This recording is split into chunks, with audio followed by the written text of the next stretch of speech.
इसमें कई लोग और आ रहे हैं, क्योंकि एक व्यक्ति अकेला इस तरह शव के टुकड़े करके नहीं कर सकता, और वहाँ ब्लड नहीं मिले, सारा कुछ नहीं हो, इसमें कहानी अलग नजर आ रही है। इनके पूरे परिवार की मदद करेंगे और 51 लाख रुपए की घोषणा कर दी है।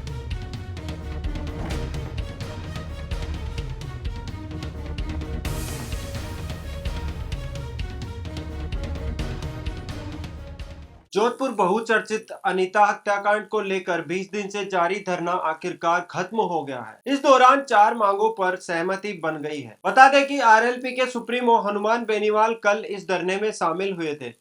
उसके बाद से ही सरकार और प्रशासन हरकत में आया। सरकार की ओर से प्रतिनिधि के रूप में ओसिया विधायक भेराराम सियोल इस धरने में देर रात 3 बजे पहुंचे और उनके साथ जोधपुर कमिश्नर राजेंद्र सिंह भी मौजूद रहे। देर रात को 3 बजे मांगों पर सहमति बनी, लेकिन आज सुबह दोबारा इस मामले पर वार्ता हुई। वार्ता में 4 मांगों पर सहमति बनने के बाद धरना स्थल कुड़ी पहुंचे और धरने की समाप्ति की घोषणा की। इस दौरान हनुमान बेनीवाल ने कहा कि सीबीआई को इस मामले को सौंपा जाएगा। दूसरा, आर्थिक सहायता के रूप में 51 लाख रुपए और संविदा पर नौकरी, इसके अलावा 2 अधिकारियों को हटाने, जिसमें डीसीपी और एसएचओ को हटाने सहित मांगों पर सहमति बनने के बाद इस धरने की समाप्ति की घोषणा की गई। साथ ही उन्होंने यह भी कहा कि आज भी अनीता चौधरी का अंतिम संस्कार ही किया जाएगा।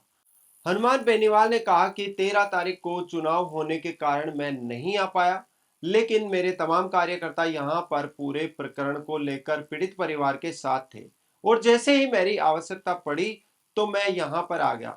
साथ ही उन्होंने कहा कि सीबीआई जांच के बाद और भी बहुत सी परतें खुलेगी, कई बड़े लोगों का हाथ इसमें सामने आएगा।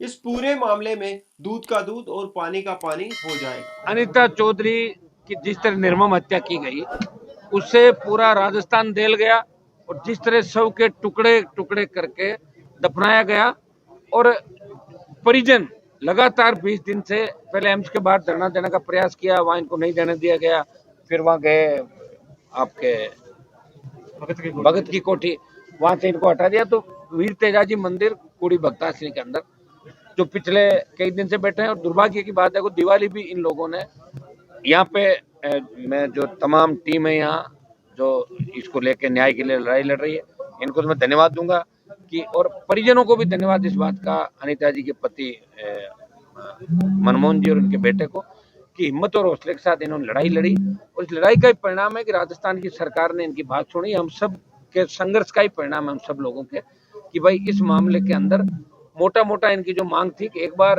इसकी सारी परतें खुलनी चाहिए। इसमें कई लोग और आ रहे हैं, क्योंकि एक व्यक्ति अकेला इस तरह शव के टुकड़े करके नहीं कर सकता, और वहाँ ब्लड नहीं मिले, सारा कुछ नहीं हो, तो इसमें कहानी अलग नजर आ रही है। और कहानी जो आ रही है उसमें कई सफेदपोश लोग भी पीछे नजर आ रहे हैं। तो इसके लिए सीबीआई जांच करे, ये प्रमुख डिमांड थी कि मामला सीबीआई को जाए, सीबीआई जांच करे। दूसरी डिमांड इनकी थी कि यहाँ कुछ एसएचओ डीसीपी के बारे में इनकी डिमांड थी, भाई इनके रहते हुए काम ठीक नहीं हुआ या मुलजिम टाइम पे नहीं मिल, जो इनकी बात थी। दूसरा मुद्दा इनका ये था पुलिस अधिकारियों का, और तीसरी मुआवजे की मांग थी कि कंपनसेशन राजस्थान सरकार और बाकी लोग मिलकर करें, और चौथी नौकरी की बात थी।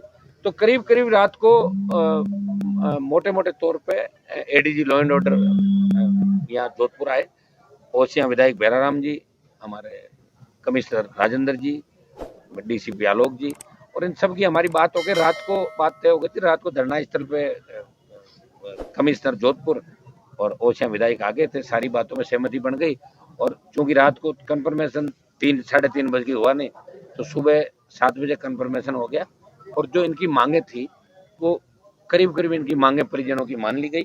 वहीं सरकार के प्रतिनिधि के रूप में आए ओसिया विधायक भेराराम सियोल ने कहा कि सरकार की ओर से जो घोषणाएं थी वह हमने सबको बता दी। इसमें सबसे महत्वपूर्ण मांग सीबीआई की मांग थी, जो सरकार ने मान ली, और अगर कोई लापरवाही रही है तो वह उच्च स्तरीय कमेटी में अगर सामने आता है तो और भी अधिकारी कर्मचारी के खिलाफ कार्रवाई होगी, सीबीआई की एंट्री होगी, और सीबीआई आने के बाद जो भी होगा वह सीबीआई के सामने आ जाएगा। मैं सर्व समाज के लोगों को धन्यवाद देता हूँ। उसमें जैसे भाई हनुमान जी बेनीवाल, मैं, आदरणीय देवेंद्र जी और सर्व समाज के 36 कौम के लोगों ने जो सब हम लोग मिलकर इनके पूरे परिवार की मदद करेंगे और मुझे 51 लाख रुपए की घोषणा कर दी है।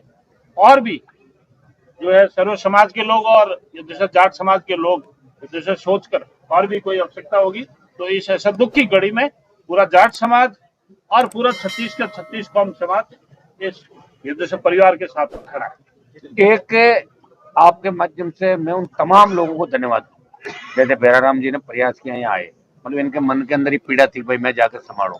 तमाम उन नेताओं को, इन लोगों को, चाहे सोशल मीडिया के माध्यम से, दूसरे माध्यम से, और सर्व समाज को, उन महिला नारी शक्ति को जो पहले दिन से लगी हुई थी। हो सकता है कि आज वो यहाँ उपस्थित नहीं, लेकिन सबका योगदान थोड़ा थोड़ा शुरू से पहले दिन से रहा, नहीं तो मामला इतना आगे बढ़ता ही नहीं। तो मैं तमाम लोगों को मेरी तरफ से, इन परिवार की तरफ, सबकी तरफ से धन्यवाद कि उन सब ने थोड़ा थोड़ा सहयोग किया और सबके सहयोग से ही आज बड़ी जीत इस पीड़ित परिवार को मिली है। इसमें कोई पॉलिटिकल राजनीतिक रोटियां सेकने के लिए नहीं आया।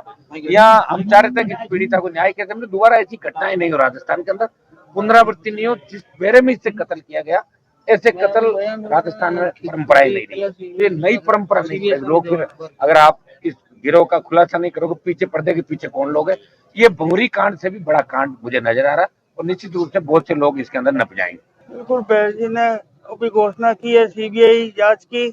हमें पूर्ण विश्वास है कि बैर जी हमें सीबीआई आज ये भेज देंगे और सीबीआई जांच करवा देंगे। और ये सारी मेहनत हमारे हनुमान जी की दया दृष्टि से ही हुई है, बेनीवाल साहब की तरफ से ही। इनके आशीर्वाद मेरे पास, इनके कहने के लिए सब ने, इन्होंने हमें पूरा न्याय दिलाया।